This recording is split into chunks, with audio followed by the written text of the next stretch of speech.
ನಮಸ್ತೆ, ಎಜೆ ನ್ಯೂಸ್ಗೆ ಸ್ವಾಗತ. ಯಾದಗಿರಿಯಿಂದ ಶಹಾಪುರ ಕಡೆ ಹೋಗುವ ರಾಜ್ಯ ಹೆದ್ದಾರಿಯಲ್ಲಿ ಬೃಹತ್ ಗಾತ್ರದ ಗುಂಡಿಗಳ ದರ್ಬಾರ್ ನಿರ್ಮಾಣಗೊಂಡಿದೆ. ತಾಲೂಕಿನ ಮನಿಗನಾಳ ನಾಯ್ಕಲ್ ಮಧ್ಯೆ ಹಾಗೂ ಖಾನಾಪುರದಿಂದ ಶಹಾಪುರ ಹೆದ್ದಾರಿ ಸಂಪೂರ್ಣ ಹಾಳಾಗಿದೆ. ಅದರಲ್ಲೂ ಗುಂಡಳ್ಳಿ ಕೆರೆಯ ತಿರುವಿನಲ್ಲಿ ದೋರನಹಳ್ಳಿ ಸಮೀಪ ಹೀಗೆ ಹೆದ್ದಾರಿಯಲ್ಲಿ ಬೃಹತ್ ಗಾತ್ರಗಳ ಆಳವಾದ ಗುಂಡಿಗಳು ಬಿದ್ದಿದೆ. ಅಮಾಯಕ ಚಲಾಯಿಸಿದ್ರೆ ಪ್ರಯಾಣಿಕರು ವೇಗವಾಗಿ ಅಪಘಾತಗಳು ಆಗುವುದಲ್ಲದೆ ಮೃತ್ಯು ಗ್ಯಾರಂಟಿ ಎನಿಸಿದೆ. ಕೇವಲ ನಾಮಕಾವಸ್ಥೆ ಎಂಬಂತೆ ಖಾನಾಪುರದಿಂದ ಮನಿಗನಾಳ ಹಾಗೂ ನಾಯ್ಕಲ್ದಿಂದ ಯಾದಗಿರಿ ತನಕ ಹೆದ್ದಾರಿಯನ್ನ ಮರು ಡಾಂಬರೀಕರಣ ಮಾಡಿ ಹೆದ್ದಾರಿ ಪ್ರಾಧಿಕಾರ ಕೈ ತೊಳೆದುಕೊಂಡಿದೆ. ಇನ್ನು ಖಾನಾಪುರದಿಂದ ಶಹಾಪುರದವರೆಗೆ ಹೆದ್ದಾರಿ ಮರು ಡಾಂಬರೀಕರಣ ಮಾಡದೆ ಹೆದ್ದಾರಿ ಪ್ರಾಧಿಕಾರ ಮರೆತಂತೆ ಕಾಣ್ತಾ ಇದೆ. ಅಲ್ಲದೆ ಗುಂಡಳ್ಳಿ ತಿರುವು, ದೋರ್ನಹಳ್ಳಿ ಸಮೀಪ, ನಾಯ್ಕಲ್ ಸಮೀಪ ಹೀಗೆ ಹೆದ್ದಾರಿಯು ಸಂಪೂರ್ಣ ಹಾಳಾಗಿದೆ. ಅಲ್ಲಲ್ಲಿ ಸ್ವಲ್ಪ ಉತ್ತಮವಾಗಿದ್ದರೆ ಹೆದ್ದಾರಿಯ ಮಧ್ಯಯುದ್ದಕ್ಕೂ ಹೆದ್ದಾರಿ ಸಂಪೂರ್ಣ ಹಾಳಾಗಿದೆ. ಹೆದ್ದಾರಿಯ ಮೇಲೆ ಸಚಿವರು, ಶಾಸಕರು, ಜಿಲ್ಲಾ ಮಟ್ಟದ ಜಿಲ್ಲಾಧಿಕಾರಿಗಳು, ಜಿಲ್ಲಾ ಪಂಚಾಯತ್ ಸಿಇಒ, ಹೆದ್ದಾರಿಯ ಪ್ರಾಧಿಕಾರದ ಅಧಿಕಾರಿಗಳು ಕೂಡ ಈ ಯಾದಗಿರಿ ಶಹಾಪುರ ಹೆದ್ದಾರಿಯ ಮೂಲಕ ಸಂಚಾರ ಮಾಡ್ತಾರೆ. ಆದರೂ ಕೂಡ ಹೆದ್ದಾರಿಯಲ್ಲಿ ಇರುವ ಬೃಹತ್ ಗಾತ್ರದ ಗುಂಡಿಗಳನ್ನ ಮುಚ್ಚಲು ಕೂಡ ಹಣದ ಗ್ಯಾರಂಟಿ ಸರ್ಕಾರದಲ್ಲಿ ಕಾಡ್ತಾ ಇದೆ ಎಂಬ ಸಾರ್ವಜನಿಕರು, ಪ್ರಯಾಣಿಕರು ಅಪೂರ್ಣ ಮರು ಡಾಂಬರೀಕರಣ ಮಾಡಿದ್ದಾರೆ ಎಂಬ ಅನುಮಾನ ದಿನನಿತ್ಯ ಸಂಚರಿಸುವ ಪ್ರಯಾಣಿಕರ ಯಕ್ಷ ಪ್ರಶ್ನೆಯಾಗಿದೆ.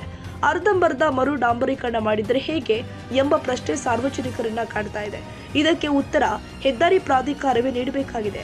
ಕಡೆಯದಾಗಿ ಹೆದ್ದಾರಿಯಲ್ಲಿ ಬಿದ್ದಿರುವ ಆಳವಾದ ಗುಂಡಿಯನ್ನ ತೇಪೆ ಹಾಕಿ ಮುಚ್ಚುವ ಗೋಜಿಗೂ ಕೂಡ ಅಧಿಕಾರಿಗಳು ಮುಂದಾಗ್ತಾ ಇಲ್ಲ ಎಂಬ ಜನರ ಆಕ್ರೋಶಕ್ಕೆ ಕಾರಣವಾಗಿದೆ. ಈಗಲಾದರೂ ಸಂಬಂಧಿಸಿ ಅಧಿಕಾರಿಗಳು ಹೆದ್ದಾರಿಯನ್ನ ಪೂರ್ಣ ಮರು ಡಾಂಬರೀಕರಣಗೊಳಿಸಿ ವಾಹನ ಸವಾರರು, ಪ್ರಯಾಣಿಕರಿಗೆ ಸುಗಮ ಸಂಚಾರಕ್ಕೆ ಅನುಕೂಲ ಮಾಡಿಕೊಡಬೇಕು ಎಂಬುದು ಪ್ರಯಾಣಿಕರು ಆಗ್ರಹಿಸಿದ್ದಾರೆ. ಈಗಲಾದರೂ ಸಂಬಂಧಿಸಿ ಇಲಾಖೆಯವರು ಗುಂಡಿಗಳನ್ನ ಮುಚ್ಚಿ ಸಂಚಾರಕ್ಕೆ ಅನುಕೂಲ ಮಾಡಬೇಕು ಎನ್ನುವುದೇ ಜನರ ಆಶಯವಾಗಿದೆ. Nizamuddin, Yadgiri, AJ news.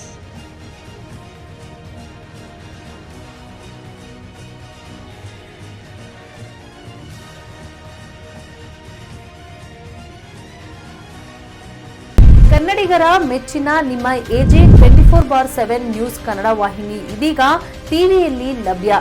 ವೇಳೆ ನೋಟಿಸ್ ಕೊಟ್ಟಿದ್ರೆ ವಾಪಸ್ ತಗೋತೀವಿ. ಇವತ್ತು ವಕ್ಫ್ ಪ್ರಾಪರ್ಟಿ ಅಂತೇಳಿ ಬರ್ತದೆ ಅಂತ ಹೇಳಿದ್ರೆ ರೈತರು ಬೀದಿಗೆ ಬಂದ್ರೆ ಏನ್ ಮಾಡ್ಬೇಕಾಗುತ್ತೆ? ಯಾರು ವೋಟ್ ಹಾಕಲಿಲ್ಲ ಅಂದ್ರೆ ಗ್ಯಾರಂಟಿನೆಲ್ಲ ಸ್ಟಾಪ್ ಮಾಡ್ಬಿಡ್ತೀವಿ.